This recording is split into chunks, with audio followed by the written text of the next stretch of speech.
Ouverture des travaux du symposium de la 11e édition du Festival panafricain de musique.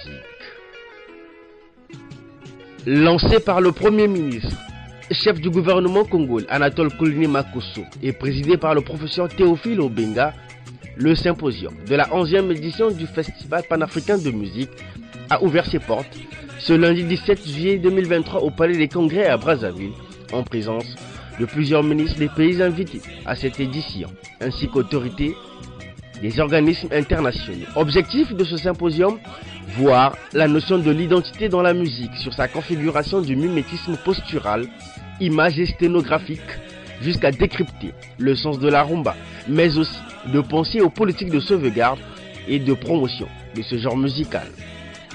Placé sous le thème « La rumba congolaise vers les vertices du patrimoine de l'humanité », ce symposium, au volet scientifique du FESPAM, a eu au cœur des échanges la leçon inaugurale sur le pouvoir de la rumba, l'exposition des instruments traditionnels de musique africaine, les ateliers du MUSAF et la conférence. Le thème du symposium est subdivisé en 4 sous-thèmes regroupant chacun plusieurs communications, parmi lesquelles les vertices identitaires de la rumba, le rayonnement de la rumba en Afrique et dans le reste du monde, la relation entre la rumba, la littérature et les autres arts. Quelle stratégie mettre en œuvre pour assurer la promotion et la sauvegarde de ce genre musical? Le jour de la rumba est arrivé. Le jour de cet enfant qui a été déporté aux Amériques, qui nous est revenu paré de couleurs étrangères à nos pays, à notre continent, mais que nous avons reconnu malgré ses artifices. Oui, la rumba congolaise, celle des 2 Congos, que dis-je, celle de l'Afrique des indépendances, la rumba éternelle, est désormais patrimoine de l'humanité tout entière.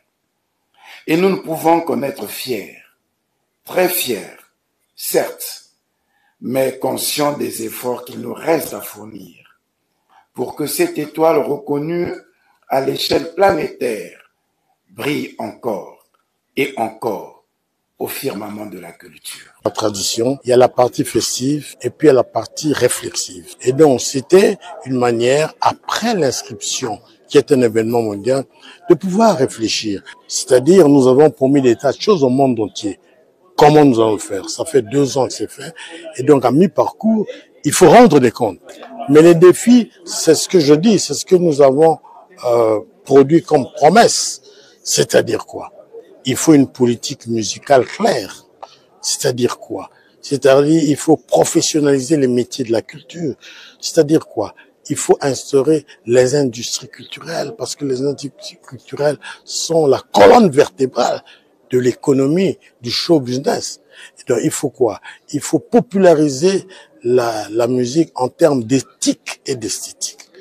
Que nous puissions éviter les a priori, les improvisations et parfois même les écarts de comportement. Du symposium, mais ça s'annonce très bien. Le thème, c'est sur la rumba, les origines, le développement de la rumba, puis même l'industrie de la rumba. Donc c'est très important que ça soit organisé ici, dans le cadre du FESPAM. Je crois que la rumba va garder toujours son identité. Depuis le début, depuis l'époque Cam jusqu'à nos jours, c'est toujours, c'est très romantique, très romantique, c'est une musique d'amour. La rumba congolaise est quelque part un miracle. Elle a de profondes racines civilisationnelles ici, dans les territoires du bassin du Congo. Mais elle constitue en même temps un pilier de la grammaire musicale universelle. Bien sûr, ce symposium examinera scientifiquement ce miracle, mais il le fera non pour en retirer la magie, mais pour en favoriser la continuation au profit de ces mêmes territoires comme du monde. Pour l'UNESCO, c'est l'occasion de faire vivre l'idéal, partagé avec l'Union africaine, de la diplomatie culturelle. Au plus fondamental, il n'y a pas de meilleur symbole de paix et de culture de paix que de se retrouver autour de la musique et de la danse.